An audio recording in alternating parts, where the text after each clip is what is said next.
चंदन plastic कंपनीला आग, आगीत कंपनी जळून खाक, आगीमुळे कोट्यवधींचं नुकसान. नगर जामखेड रोडवरील सावळाबद्दी या हद्दीत असलेल्या चंदन प्लास्टिक या कंपनीला अचानक आग लागली.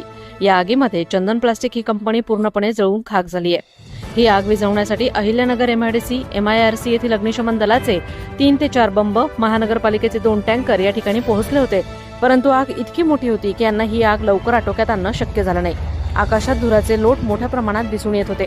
ही आग विझवण्यासाठी सर्वांचेच अथक परिश्रम सुरू होते.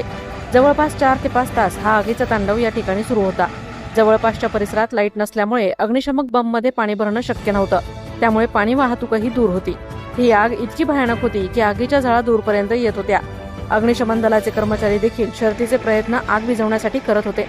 यामध्ये कंपनी पूर्णपणे जळून खाक झाली असून जवळपास कोटी रुपयांचं नुकसान झालं असावं अशी चर्चा परिसरात सुरू होती. प्रतिनिधी दीपक कासवा, अहिल्यानगर.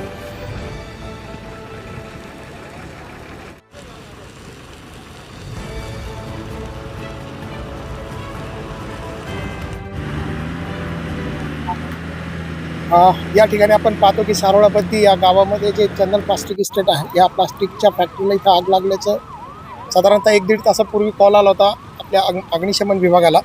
तर प्लास्टिकची आग बांधल्यामुळं साहजिकच मोठ्या प्रमाणात आग ही पसरलेली असणार आहे.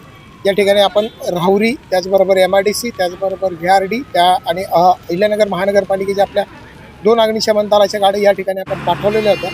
परंतु गावामध्ये पाण्याची कमतरता असल्यामुळं आणि लाईट उपलब्ध नसल्यामुळे या ठिकाणी जी आग आहे की ती जी कंट्रोल करायला आम्हाला 1-2 गाड्यामध्ये निश्चित कंट्रोल झाले असते. परंतु पाणी उपलब्ध वेळेवरती न झाल्यामुळं या ठिकाणी आपण पाहतो की मोठ्या प्रमाणात ती आग लागून भरपूर मोठ्या प्रमाणात आर्थिक नुकसान झाल्याचं या ठिकाणी दिसून येत आहे.